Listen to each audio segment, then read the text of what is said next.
Muy buenos días a todos. En primer lugar, quiero dar las gracias al Open de Arbitraje y, por supuesto, a Javier Íscar. Javier, te lo digo cada año, pero cada año excedes las expectativas. Muchas gracias por invitarnos a mí, en este caso, a moderar este panel donde vamos a compartir conocimientos y experiencias en el sector de la energía y del third party funding. Y no puedo dejar de agradecer a Aramco Litigation Funding por el patrocinio de esta mesa. Como habréis visto, el título de este panel empieza por Charlie y la fábrica de chocolate. Esta novela, para los que no estéis familiarizados con ella, cuenta la historia de Charlie, un niño con muy pocos medios económicos que gana un boleto dorado para visitar la misteriosa fábrica de chocolate de Willy Wonka. Durante la visita, Charlie y otros 4 niños traviesos descubren las maravillas y los peligros de la fábrica. Y al final, y aquí voy a hacer un pequeño spoiler, Charlie, gracias a su conducta ejemplar, aquí hay un pequeño guiño a las buenas prácticas en arbitraje, es elegido como el digno sucesor y heredero de Wonka. Pues bien, al igual que los afortunados niños en el cuento, hoy tendremos la oportunidad de explorar un mundo que a veces nos resulta tan misterioso como la propia fábrica de chocolate de Willy Wonka. La visión de los abogados in-house por un lado y el third party funding por otro. Así, hoy tendremos el lujo de explorar las últimas tendencias en arbitraje de energía de la mano de 3 abogados in-house de reconocido prestigio. A mi izquierda, en la punta, tenemos a Ignacio del Cubillo. Ignacio es director legal de Manei y proyectos especiales en Repsol. Le pregunté específicamente qué significaba esto de proyectos especiales. Lo sabrá seguro. Es licenciado en Derecho por la Universidad Autónoma de Madrid y máster en Asesoría Jurídica de Empresas en el IE. Lleva en Repsol desde el año 2002, momento en que se incorporó en el área legal de GNL. En Repsol ha sido director de protección de inversiones, interviniendo en la defensa en la expropiación de YPF, y director de contencioso internacional. A mi izquierda también tenemos a Javier Gallego. Javier Gallego lleva 20 años como director jurídico en Naturgy en diferentes funciones, pero básicamente involucrado en arbitraje, principalmente internacional, desde hace 15 años. Lleva o ha sido responsable de casi todas las áreas con potenciales disputas: gas, electricidad, upstream, regulatorio, y es licenciado en Derecho y abogado del Estado en excedencia. A mi derecha tenemos a Atenas Sebastián. Desde el 2019 es abogada de arbitraje en la Oficina del Abogado General de la Comisión Federal de Electricidad en México. Es licenciada en Derecho con mención honorífica por la Facultad de Derecho de la Universidad Nacional Autónoma de México y cuenta con una maestría en Derecho Constitucional en el posgrado de Derecho de la UNAM.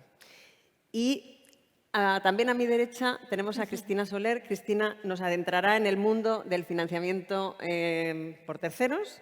Cristina es la CEO de Aramco Litigation Funding. Cuenta con más de 20 años de experiencia profesional en la defensa y el asesoramiento en disputas comerciales y asuntos litigiosos y arbitrajes complejos. Es coautora del capítulo de España de la obra Third Party Litigation Funding Law Review, publicado por la prestigiosa editorial inglesa The Law Reviews. Y en 2022 y 2023 ha sido nominada en la prestigiosa lista mundial Law Dragon Guide como una de las Global 100 Leaders en el mundo de la financiación de litigios, siendo la única española reconocida entre las firmas internacionales incluidas en el ranking. Y Cristina, aprovecho para felicitarte por ello. Gracias. Como todos sabéis, el sector de la energía está especialmente convulso. Por un lado, nos enfrentamos a un cambio en el paradigma del abastecimiento energético, la llamada transición energética. Por otro lado, estamos en un periodo en el que la seguridad del suministro energético es primordial, particularmente en vista de los conflictos, la guerra Ucrania-Rusia que estamos viviendo. Por ello, en este contexto, el sector energético hoy día es particularmente propenso a los conflictos y, por ende, al arbitraje. Así, hoy aprovecharemos para explorar 4 grandes temas vinculados a este sector. El arbitraje de inversión, de la mano de Ignacio. El arbitraje comercial en materia de gas, de la mano de Javier.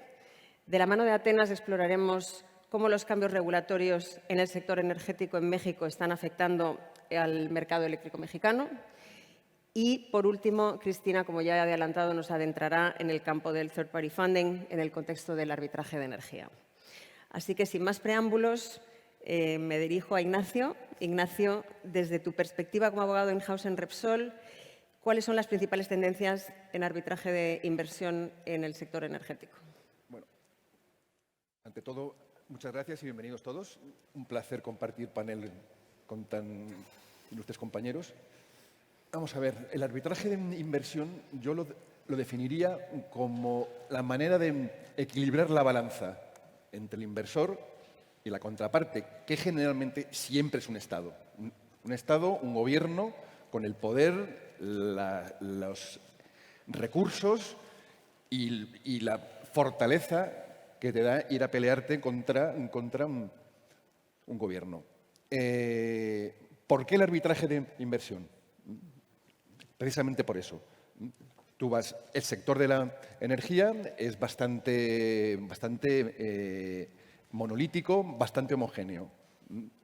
Tú siempre contratas, tú siempre vas a coger un recurso natural que es propiedad de un Estado, de un país. Y tu contraparte siempre es un Estado. Entonces, tú no puedes pleitear o litigar o iniciar un arbitraje comercial contra un Estado en su propio país. Tienes todas las de perder. Entonces, tienes que apoyarte en un tratado internacional, generalmente un acuerdo de protección y promoción de inversiones recíproco, si existe en un tratado internacional de ámbito más grande, como la Carta de Energía.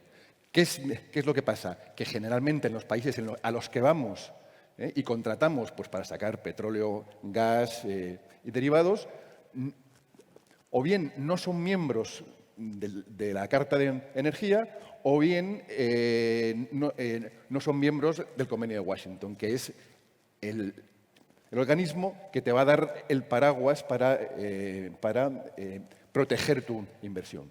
¿Qué inconvenientes veo yo al arbitraje de inversión? Claramente dos. Elección de los árbitros y ejecución del laudo. Elección de los árbitros. Resulta paradójico, y es desde mi punto de vista una crítica a la institución arbitral, que los árbitros en materia de inversiones estén preidentificados ya como árbitros proinversores y árbitros pro-Estado. ¿A nadie le supone esto un problema? A mí me parece algo paradójico. Es decir, desde el principio estamos ya categorizando a los árbitros en a quién van a apoyar o a quién no van a apoyar. Entonces, ¿de qué se trata esto entonces? De convencer al tercero, que no sabemos si va a ser pro-inversor o pro-Estado, lo cual preocupa. ¿Y si te equivocas eligiendo el árbitro? ¿Y si eliges a un árbitro que antes era pro-inversor, pero ahora ha habido unos laudos diferentes y tiene otro punto de vista? Pues has perdido el caso. Y generalmente estos casos son de bastante importe. En nuestro caso, desde luego. Y luego, en segundo lugar, está el tema de la ejecución. Si no vas por el Convenio de Washington, cuyos laudos son ejecutables directamente sin necesidad de ir a una instancia nacional, vamos, a la jurisdicción ordinaria del país en cuestión para ejecutarlo,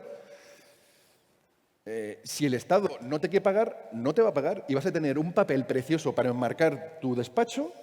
Has triunfado, pero no tienes nada. Y por eso creemos, y desde nuestra experiencia propia, en el caso específico de Argentina, que el arbitraje de inversión tiene que ser la punta de lanza de una estrategia global jurídica.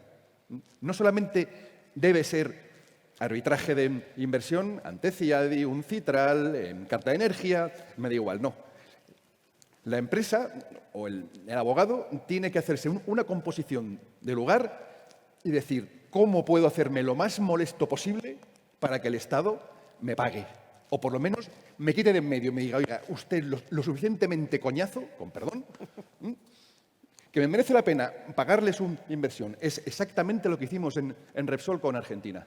Se diseñó por el equipo jurídico interno, con la ayuda inapreciable de asesores externos, una estrategia global. Iba punta de lanza el arbitraje CIADI, que nos ayudaron nuestros compañeros de Freshfields, aquí presentes. Y luego se diseñó un ataque en jurisdicción ordinaria, tanto en Argentina como contra todos aquellos actores que podían ayudar a Argentina a continuar su labor comercial en YPF. En España, en Nueva York, fueron 2 años y con la punta de lanza de CIADI, que no llegó a nombramos árbitros, pero no se llegó a presentar la demanda. CIADI era la amenaza. Argentina, con 40 y tantos casos ante el CIADI, el país que más demandas tenía puestas. Ya hay otro que ha asumido el liderato, que es España. Y esa estrategia nos llevó a conseguir lo que muy pocas empresas han conseguido, que fue un acuerdo por 5.000 millones de dólares. Pero es lo que digo siempre, el arbitraje tiene que ser una parte más de la estrategia jurídica global. Muchas gracias, Ignacio. Javier, me consta que Naturgy ha tenido varios casos de arbitraje de inversión. ¿Hay algo más que te gustaría añadir? Muchas gracias. Muchas gracias al Open y a Patricia por haberme invitado con esta premura. La verdad es que, para bien o para mal, desde la perspectiva de los que estáis aquí sentados, naturalmente yo lo veo muy parecido como cliente a como lo está viendo Ignacio. Y a mí solo me gustaría añadir una perspectiva adicional sobre efectivamente la razón que tiene que el arbitraje de inversión es solamente un instrumento más en algo mucho más complejo. Y es desde una perspectiva que muchas veces a lo mejor no es la más fácil de entender desde los despachos externos, pero que indudablemente es muy importante para nosotros, que es obviamente la distinción de si estás en un lugar donde te quieres quedar o te vas a ir. Bueno, Ignacio está hablando de vuestro ejemplo de Argentina, donde, bueno, vosotros, pues, ya os habíais ido porque os habían echado. Entonces, Nos habían ido. Nos habían ido. Por lo tanto, pero distinto es la estrategia cuando estás en un sitio donde necesitas utilizar el arbitraje de inversión para continuar en el país. Y es ahí donde, al margen de otras, la ejecución, todos estos problemas evidentemente conocidos, donde indudablemente el servicio que ofrece quienes estáis al otro lado creemos que tiene que ser más complejo y que mejorar. Si yo me quiero quedar en el país, a lo mejor mi interés obviamente no es llegar a un laudo, mi interés es buscar toda una serie de herramientas para poder continuar y poder mejorar mi posición cuando esté en el país. Como todos tenemos ejemplo argentino, nosotros en nuestra inocencia también tuvimos hace muchos años un CIADI con Argentina y llegamos a un acuerdo hace 20 años que, por supuesto, no ha cumplido el gobierno argentino, pero que naturalmente ahí sigue porque mientras estés en el país, pues las herramientas que tienes son muy limitadas. Y es ahí donde, en una colaboración con muchos de los que estáis aquí presentes, es entender de qué manera se puede llegar a utilizar el arbitraje de inversión en esas circunstancias donde en realidad no te quieres ir del país. Enseguida vais a ver que es un contraste con el arbitraje comercial que vamos a hablar a continuación, donde en realidad, si son dos empresas, pues vas a seguir teniendo negocios toda tu vida. En algún caso no, en algún caso de verdad quieres acabar rompiendo, pero ahí sí que es más fácil entender que el arbitraje es un instrumento más en la negociación y en la discusión. En el arbitraje de inversiones todos entendemos que es mucho más difícil esa perspectiva más negociadora, pero la verdad, ya sé que no es a lo mejor el entorno adecuado ni da lugar a intervenciones, pero seguramente estaríamos encantados, Ignacio y yo, de que nos pudierais dar ideas de cómo de verdad ese arbitraje de inversión puede ser un instrumento adecuado para continuar en un país y no simplemente para ver qué dinero salgo porque ya me he ido y ya esto no tiene otra solución. Muchas gracias, Javier. Y sigo contigo. Te quería preguntar, en relación con los arbitrajes comerciales a los que has hecho referencia y los arbitrajes comerciales de gas, ¿qué tendencias has visto en los últimos años? Como habéis empezado hablando de cuentos, pues permitirme que lo cuente como un cuento, esto del arbitraje del gas. Usted imagínese que un buen día va a su panadero de confianza y el panadero está muy preocupado por su salud, le dice a usted, mire, usted siempre me compra el pan de trigo, pero eso no es nada bueno para su salud. Usted se tiene que pasar al centeno. Y yo le voy a vender centeno en vez de trigo. Como además de panadero, nuestro amigo resulta que es economista, se le ocurre una teoría muy propia de economistas, que es decirle a usted, mire, y para que a usted le sea atractivo siempre comprarme el pan de centeno en vez del de trigo, yo le voy a hacer a usted una fórmula muy bonita y muy compleja que va a determinar que en términos de calorías lo que usted me compre de centeno sea lo mismo que si usted me hubiera comprado trigo, pero además le voy a dar a usted un descuento para que siempre, tomando usted centeno, le salga más barato que seguir con su fea costumbre de tomar trigo.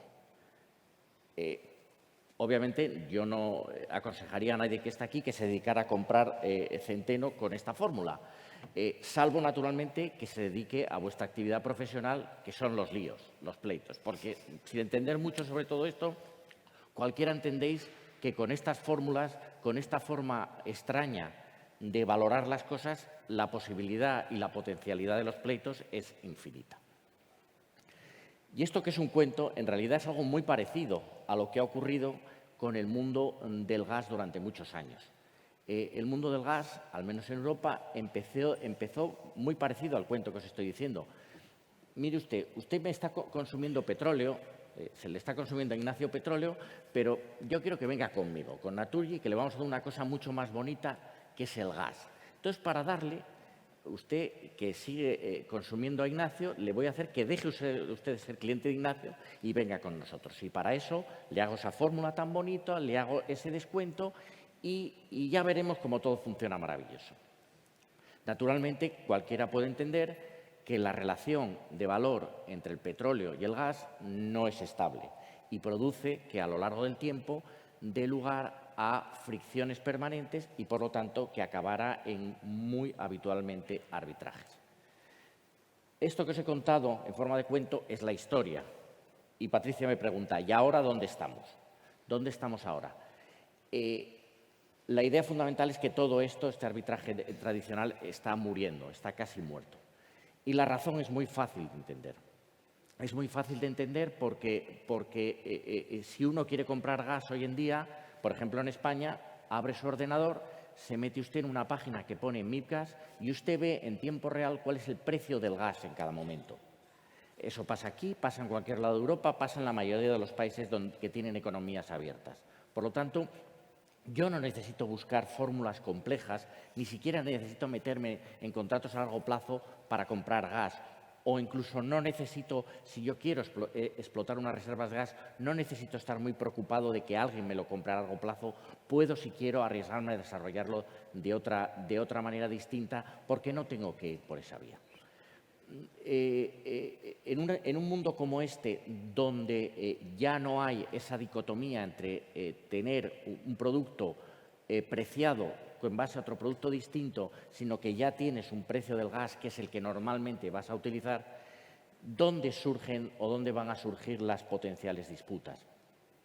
Bueno, aquí yo básicamente pues os diría tres áreas, ¿no? La primera es obviamente la transición. Si habéis seguido, sobre todo en Europa, los mayores arbitrajes que yo conozco por importes económicos que son demenciales, son casi todos los derivados de la transición entre el mundo antiguo, donde todavía estabas preciado en forma de petróleo, al mundo moderno, donde lo que sigues es el mercado del gas.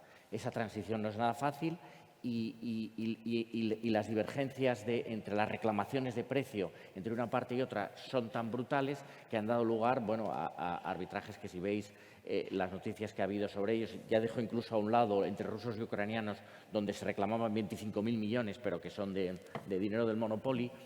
Incluso si los dejáis en Europa occidental, pues con frecuencia han sido arbitrajes pues muy de una enorme cantidad de dinero. Este sería un primer área donde vamos a continuar teniendo algo de disputas. El segundo área, que si estuviera, en vez de estar yo, estuviera alguno de despachos externos que se dedican básicamente a esta materia os dirían que va a ser muy importante, es que el paso a índices líquidos de gas no supone que ya no vaya a haber disputas, no supone que ya el precio sea evidente, fácil y sencillo, porque al fin y al cabo el paso de un lado a otro ni es tan sencillo ni es tan sin fricciones.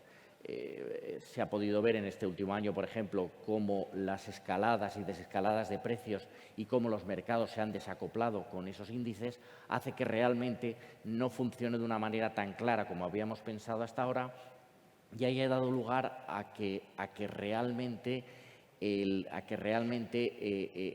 sea necesario algo parecido a la antigua revisión de precios para enfrentarse a ese nuevo problema que tenemos. Y el tercer área, y con eso ya acabo, donde yo creo que va a seguir habiendo muchas disputas, es el hecho de que por diferentes razones mucha gente, nosotros incluidos y otra mucha gente, quieren seguir comprando gas a largo plazo. Como ya os he contado, hoy en día cualquiera en Internet puede ver cuál es el precio diario del producto, puedes ver cómo lo puedes comprar y vender de una manera casi instantánea, y esto hace que siempre haya un desacople muy grande entre lo que tú pactaste hace 5 años y lo que es la realidad hoy en día. Y como sois abogados, pues ya sabéis que a partir de ahí os van a aparecer clientes explicándonos: ahora estoy pagando muy por encima de donde está el mercado o estoy recibiendo muy por debajo de donde está el mercado, ¿qué puedo hacer? Y aquí es donde naturalmente os van a entrar toda clase de potenciales pleitos, desde rebus, fuerzas mayores, etcétera. Y no continúo aquí porque me salto el tiempo. Muchas gracias, Javier. Ignacio, me consta que habéis tenido muchos arbitrajes también en temas de gas. ¿Te gustaría añadir algo? Sí, hacerte una pregunta, Javier. Y es que algo que siempre... Sí, claro. No, es que es algo además que siempre me causa desazón porque no sé la respuesta nunca. ¿Qué ventajas ves en el arbitraje frente a la jurisdicción ordinaria para la resolución de conflictos en el marco del mercado del gas? No hablo ya desde el punto de suministro, al extractor, porque eso está claro que es una vieja inversión, sí puede ser. En el segundo escalón, ¿qué ventajas ves? A ver, básicamente, alguna ocasión hemos ido a la jurisdicción ordinaria con alguno de estos asuntos, pero realmente es muy complicado porque al final son discusiones muy técnicas donde exige la participación de expertos economistas, expertos en el mercado energético, y realmente exige disponer de un panel de 3 árbitros que de verdad le dediquen mucho tiempo y de verdad tengan conocimiento de esto. Las experiencias que hemos tenido en la jurisdicción ordinaria, para nuestra desgracia, y supongo que todos habéis pasado por eso en muchas ocasiones, como sabes que el que va a resolver es incapaz de entender, no es culpa de él, naturalmente, eres incapaz de entender de qué estás discutiendo, se convierte en una pelea de a ver quién dice la cosa más absurda y sin sentido que se le pueda ocurrir. Entonces, lo único que puedo decir es que después de tener esa experiencia con una determinada contraparte, en la siguiente discusión lo primero que decidimos de manera automática es pasar a arbitraje, porque pasar otra vez por esta payasada sin sentido no tiene sentido. No es que el arbitraje, y no vamos a hablar de eso, sea una solución ideal, no lo es ni mucho menos, pero la alternativa son las pistolas. Entonces, frente a eso... Es la menos mala de las soluciones. Pero además, y sí me gustaría hacer aquí un llamamiento a los abogados /árbitros, en nuestra industria específica el conocimiento técnico es básico, fundamental, y es lo que puede dar la ventaja competitiva al arbitraje frente a la jurisdicción ordinaria, el conocimiento técnico. Sí, totalmente de acuerdo, Ignacio, porque hace que se dejen de discutir tonterías. Exacto. Y se vaya a discutir lo que de verdad tiene sentido y no estar jugando con la ignorancia de quien tiene que decidir, que si ya sabe de lo que se está hablando, pues obviamente no se discuten tonterías y se va de verdad a la discusión. Ignacio, entiendo que tu experiencia va en la misma dirección. Totalmente de acuerdo. O sea, de hecho, el conocimiento técnico del árbitro para mí es lo que le da esa ventaja competitiva frente a una jurisdicción ordinaria que no hablo ya de jurisdicciones ordinarias, digamos, poco estables, poco seguras, países bueno, todos sabemos cuáles, sino incluso en jurisdicciones de ordenamientos jurídicos estables, Estados Unidos, Reino Unido, Francia, Alemania, el conocimiento técnico de nuestra industria, que es muy específico, no es fácil, es lo que le puede dar al arbitraje la ventaja sobre la jurisdicción ordinaria. Muchas gracias. Muchas gracias a los dos, Javier e Ignacio. Y ahora miro a Atenas. Atenas, aprovechando que estás con nosotros, me gustaría preguntarte acerca de la reciente reforma del sector energético en México. ¿Cuál es el estado de la cuestión y qué papel juega el arbitraje? Sí, muchas gracias por la invitación. Y, por supuesto, tenemos que abrir este cuento, lo traje especialmente, que se llama Constitución Política de Estados Unidos Mexicanos, para poder asombrarnos qué está pasando en México en materia energética. El cambio de la reforma del 2013 cambió el paradigma totalmente de cuál era el área estratégica del Estado mexicano respecto del hidrocarburo y respecto de la cadena de suministro de la energía eléctrica. Fue un paradigma que rompió drásticamente el manejo de las dos empresas paraestatales que se tenía antes de la reforma, que era Pemex, Petróleos Mexicanos, y Comisión Federal de Electricidad.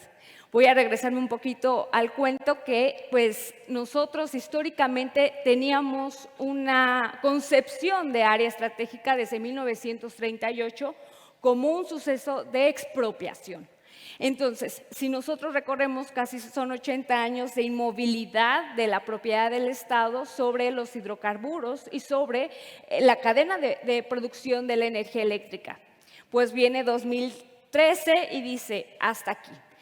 ¿Y cuáles han sido los temas que modificaron? Uno, pues la propiedad del Estado respecto de los hidrocarburos, que solamente va a ser en el subsuelo, esa es la propiedad, y quitaron la cadena de producción de la energía eléctrica, solamente CFE quedaría con la distribución y transmisión de la energía. La parte de generación y comercialización se queda para el sector privado, es decir, entran los privados y entra el sector del Estado mexicano. Se hace una transformación de las empresas paraestatales a empresas productivas del Estado. Esto pues convierte a estas empresas con una visión de gobierno corporativo. Entonces se crean filiales, se crean subsidiarias y la cadena de producción se divide. Eso realmente pues rompe el esquema y a todos hacen una confusión tremenda de que ahora es el SENACE, ahora la CRE, ahora CNIH y todos toman un papel pues muy importante para empezar a negociar los contratos con privados. Ese es un esquema importante y fue pues una modificación a la Constitución del artículo 25, 27 y 28, pero realmente donde fue la carne, diríamos nosotros, fue en los transitorios, que fueron 20 y que ahí dieron todo el cambio que se tuvo en el sector energético. Se ha mantenido así, pero viene una nueva reforma constitucional en el 2021. No pasa, la reforma no pasó, porque pues no se tenía todo, la Cámara de Diputados no se tuvo la mayoría. Entonces, ¿qué quería esta reforma del 2021? Pues sí, revertir un poco el papel de la CFE e incorporarlo como organismo del Estado y nuevamente la cadena de producción atraerlo a él, siempre con la participación de privados. Es importante señalar que la participación de privados en el sector eléctrico siempre ha estado. Desde 1992, en los 80s, en los 60s, se abrió el mercado, que son los contratos privados de construcción de obra o de construcción de centrales eléctricas, pero siempre ha habido participación. No obstante, lo que cambió en esto fue la propiedad del Estado sobre los hidrocarburos. Entonces, regreso. En la reforma del 2021 dice, no, tratemos otra vez a CFE de incorporarlo nuevamente como organismo del Estado. Pero realmente no pasó esa reforma, que sí cambió las leyes secundarias. Con la reforma del 2013 se crearon 9 leyes que son las leyes, la Ley de Comisión Federal de Electricidad, la Ley de Petróleos Mexicanos y la Ley de Hidrocarburos y la ley también de tema de fiscalización. Y se modificaron otras 10. El paquete de las leyes secundarias, ese sí hubo un gran impacto. En la del 2021 se cambió la ley de la Comisión Federal de Electricidad y la ley de la industria eléctrica. ¿Por qué se cambió? Por motivos del despacho eléctrico. Ese es el cambio que se tiene del despacho eléctrico para que CENACE, que es la reguladora del mercado eléctrico, la que conecta la electricidad, despache las centrales de CFE. Eso es por una cuestión, por muchas justificaciones, ya sea técnicas, económicas, que se podrá entrar en detalle. Entonces, ¿qué está sucediendo? Son 10 años, del 2013 a 10 años, muchos teóricos, muchos ponentes dicen, ¿funcionó o no la reforma, no? Eso ya es una perspectiva muy particular de que pues, se tenían expectativas favorecidas para la inversión privada, para que generara pues, bastante producción en hidrocarburos, en la expropiación y pues, en la participación de las energías como la transición energética de renovables. Pero bueno, les conté muy breve este cuento. Gracias. Y muchas gracias, muy interesante. Quería hacerte una pregunta de seguimiento. ¿Qué impacto han tenido las reformas en los procedimientos arbitrales a los que se ha visto enfrentado la Comisión Federal de Electricidad? Yo creo que el cambio de las leyes sí impactaron porque es arbitraje comercial. Es un arbitraje comercial privado, los que Comisión Federal de Electricidad se maneja. Pero afortunadamente cuando se hicieron las negociaciones, porque sí estaban activándose muchos arbitrajes, fue noticia pública, lo pueden ver, se activaron pero ganó la mediación, ¿no? Ahí llegaron la mediación y pues se cerraron esos arbitrajes por el cambio de reglamentario que tuvo. Y sí y no afectaron, porque realmente los arbitrajes comerciales que CFE lleva pues son privados de derecho mercantil, actúa como un empresario con otro empresario, entonces se lleva por otro carril. Si bien en los arbitrajes de inversión, ahí hay una consulta que se puede, igual es abierto, es público, en la Secretaría de Economía del Estado, ahí hay una consulta que están tocando por parte del TEMEC. Muchas gracias.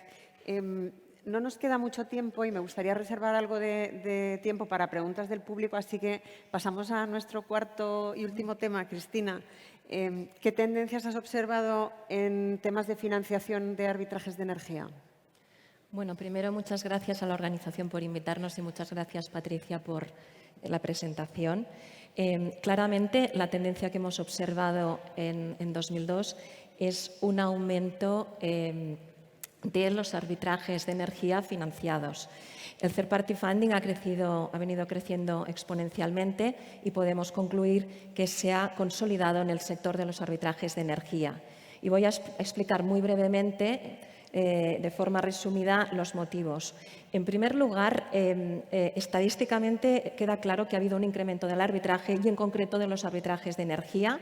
Solo con ver las estadísticas del CIADI vemos que de 346 casos en 2022, el mayor número de casos desde su constitución, el 46% son arbitrajes de energía. De hecho, 20 de los casos se han financiado recientemente. Debido a los costes y a la complejidad de este tipo de arbitrajes, el arbitraje de inversión comúnmente puede ser objeto de financiación y, en todo caso, como mínimo, en algún momento las partes se lo han podido plantear. Si vemos las estadísticas de la ICC, hay un 20% en 2022 que son arbitrajes de energía y un 35% si tenemos en cuenta proyectos de construcción en los que están implicadas empresas del sector energético. Este incremento de los arbitrajes de energía se debe, como han anticipado mis compañeros, a dos cuestiones, básicamente, a la transición energética y a la implementación de los acuerdos de París y normativa ESG. Esa normativa, esos cambios legislativos han producido una serie de arbitrajes de inversión. Un ejemplo sería los arbitrajes de renovables por los cambios de legislación de renovables en España o en Italia. Luego, en este momento, nosotros, por ejemplo, estamos viendo casos de cambio climático y de responsabilidad patrimonial. Otro ejemplo serían los casos de retirada progresiva del carbón en Holanda para 2030, las demandas de los inversores contra Canadá por la moratoria en la exploración de hidrocarburos. Y iríamos ya al segundo motivo, las disrupciones en el mercado energético que han acabado provocando unas fluctuaciones de precios a raíz del COVID-19 y a raíz de la guerra de Ucrania.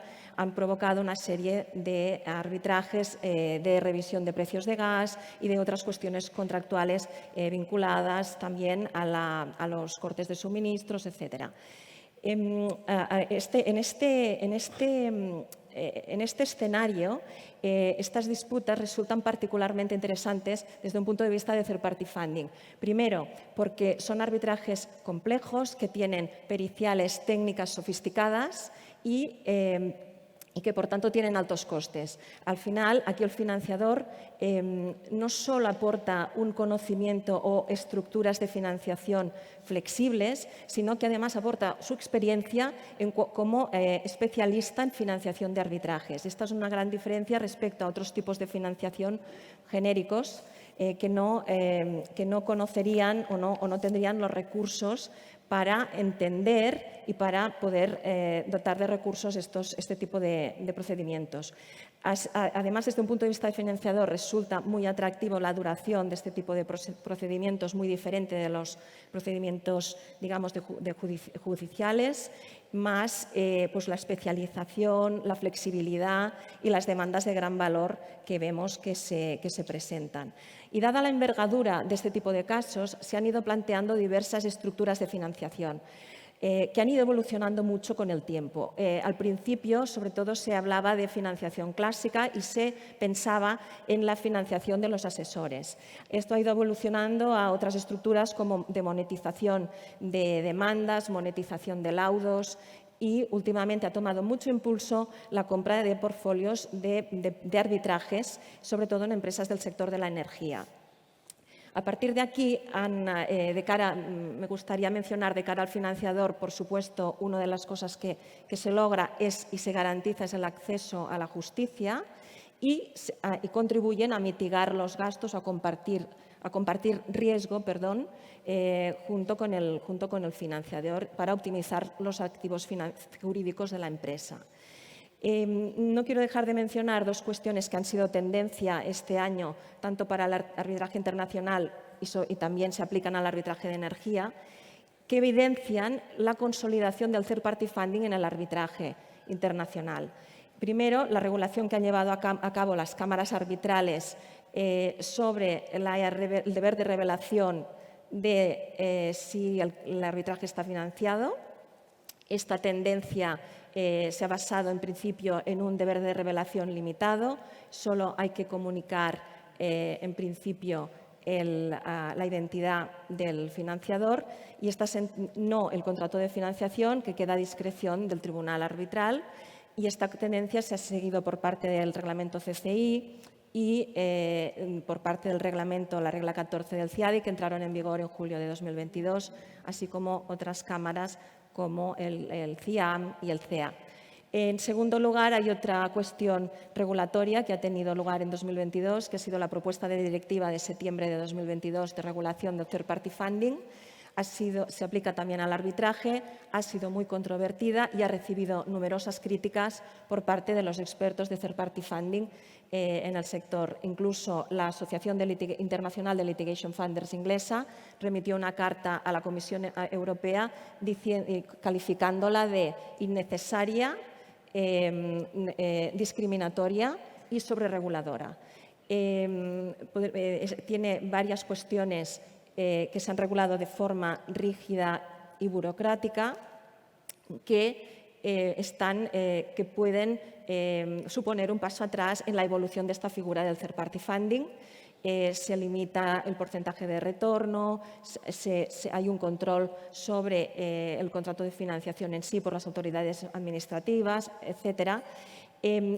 Creemos que no se tiene en cuenta lo que es la regulación o los riesgos que comporta el third party funding, que al final es una inversión sin recurso. Si se pierde el tema, se pierde lo invertido, y que se limita la autonomía de la voluntad, y más en el arbitraje, cuando la autonomía de la voluntad es uno de los pilares de esta institución.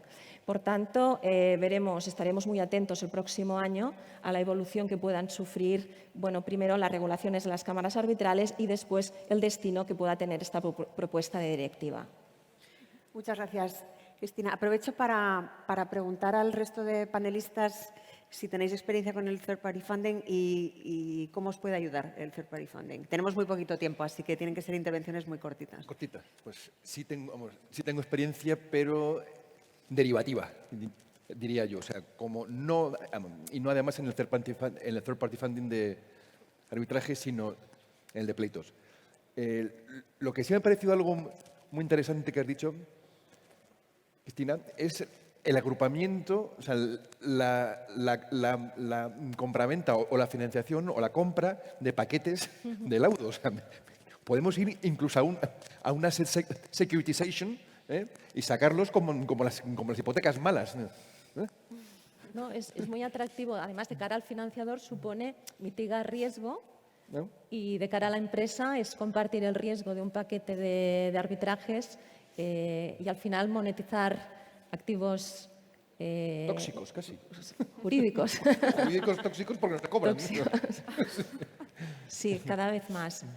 Sí, Interesante. esta es la Javier, tendencia. ¿alguna contribución por tu parte? Bueno, nosotros lo hemos explorado en diferentes ocasiones, no hemos alcanzado ninguna conclusión clara.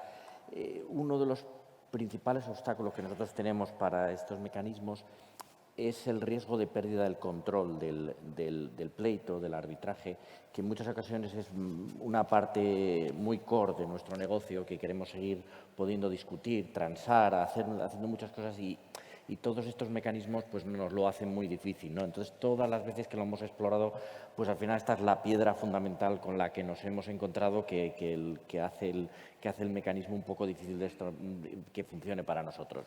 Igual es simplemente una cuestión de falta de imaginación y hay modalidades donde esto podría funcionar para nosotros que hoy en un determinado momento pues obviamente es muy interesante. Yo añadiría que hay modalidades absolutamente para solucionar esta cuestión. De hecho, nosotros seguimos el código de conducta de la Asociación de Litigation Funders inglesa más la internacional.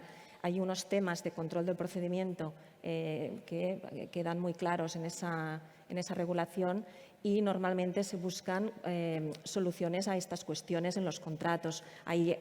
Normalmente hay grandes equipos, se pueden buscar soluciones de co-counsel. Nunca será un problema desde nuestro punto de vista para cerrar una transacción.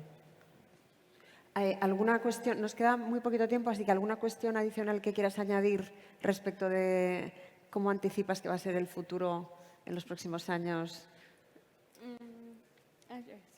Sí. Pues yo creo que estamos en esa transición.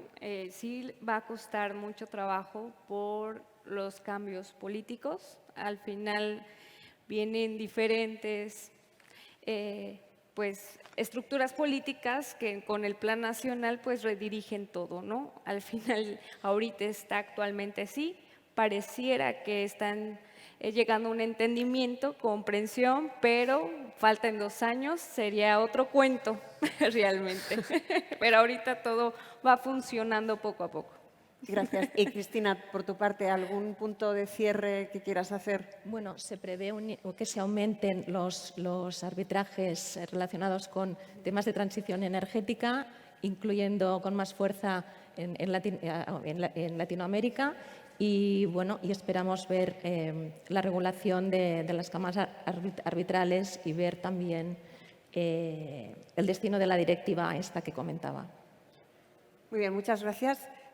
No sé si tenemos tiempo. Está el crono en rojo ya. Entiendo que me dan una señal de que no. Y como la responsabilidad del moderador, siempre digo, es como la del piloto, que es aterrizar el avión a tiempo. Así que llegamos al final de esta enriquecedora mesa.